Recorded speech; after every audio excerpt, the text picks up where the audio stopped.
Good morning, everyone. Welcome to a new and improved channel with less cringy thematics and more high-effort videos. I even started doing that thing where you put a hyphen followed by your channel name in the title of the video, because how else are people supposed to know what channel they're watching? This is how you be a successful YouTuber, right? So, as it turns out, you actually have to make decent content if you want people to watch your videos, so I guess I actually have to talk about something today. God, this YouTube business is cutthroat. Have you ever played a Pokemon game and thought, gee, I sure wish there were a version of this game that's largely similar in structure and framework, but with more creative modifications that cater to hardcore fans in a way that normal main series games can't do? If so, I'd like to congratulate you for raising such a specific question that perfectly sets up the premise of this video. Enter Drayano. Drayano is a YouTuber and Pokemon player who seems to spend a lot of his spare time making ROM hacks and tormenting Poketubers who do Nuzlocks. Now, if you don't mind, let me stretch out the time of this video to be algorithm acceptable by expounding at length about Drayano's backstory and upbringing. Damn it! Well, if I actually have to talk substance, Drayano has so far made hacks of 6 Pokemon games. Instead of completely changing the structure like in Crystal Clear or the game where everything is zombies, Drayano hacks keep the core game intact and just refine everything.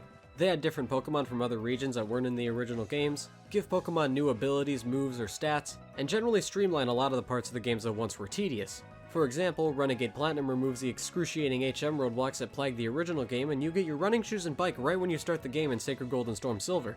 The regions are populated with a set of monsters far larger than the original games, and modified methods of evolution make it far easier to obtain certain Pokemon that once were elusive. That is to say, you can literally catch every single Pokemon in the National Dex, Don't speak its name, in one save file. You have so many more options to build an ideal team than in any other game, and it is glorious.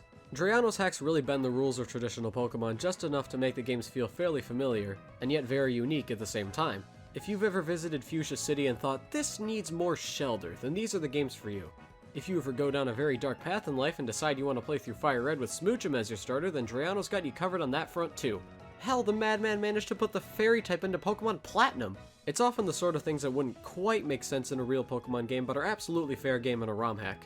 Oh man, even a Steamed Hams reference, these games have it all. In a world where Pokemon games are on a path to cut out every Pokemon except Pikachu, Charizard, and Mewtwo, it's incredibly refreshing to play Pokemon games that are good. Game Freak, take note, I think I found the key to pacifying the angry fanbase. Drayano hacks are, following in the footsteps of Kidz Bop, made by Pokemon fans for Pokemon fans. Well, I guess it was really made by one fan, but who has time for all that factual accuracy nonsense? All the time when playing, I would notice these little changes and additions that I always previously imagined being in a real Pokemon game.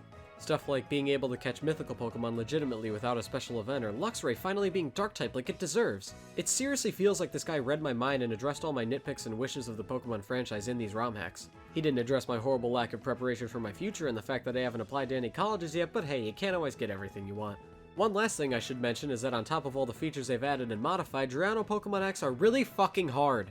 Although you may have greater access to good Pokemon, so do the NPCs.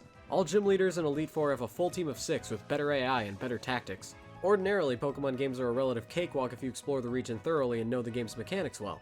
Not here. Chances are you're still gonna have a tough time against the stronger bosses without a decent amount of grinding.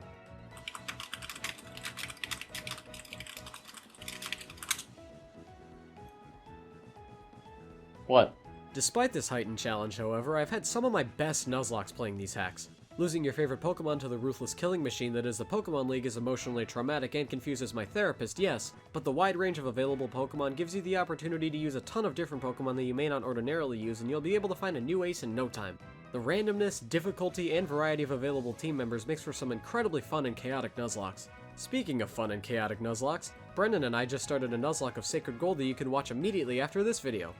Alright, I can check that off. In conclusion, Drayano is a very talented ROM hacker, and the hacks that he's made are some pretty incredible pieces of work that enhance the Pokemon experience as a whole. They take the framework of an ordinary Pokemon game and make tons of relatively minor tweaks that add up to create a completely different experience that goes above and beyond what I could ever ask for in a Pokemon game. If you've never heard of these hacks before, download one and give it a try. It's hard to do the experience justice unless you're playing it yourself, but I guarantee it'll be well worth the suffering that it takes to get the Ramen emulator to work properly. This has been Rabid Luigi, and remember, you may not believe it, but anything can happen in a world so seriously strange. But hey, that's just a theory. I am the almighty Piplup, and I'll see you nieces and nephews next. Huh. Well, if there's anything I've learned from the past 15 seconds, it's that I shouldn't always try and do what everyone else is doing. I need to carve out my own path and be my own self. Or I could still copy another YouTuber, but just make it more subtle.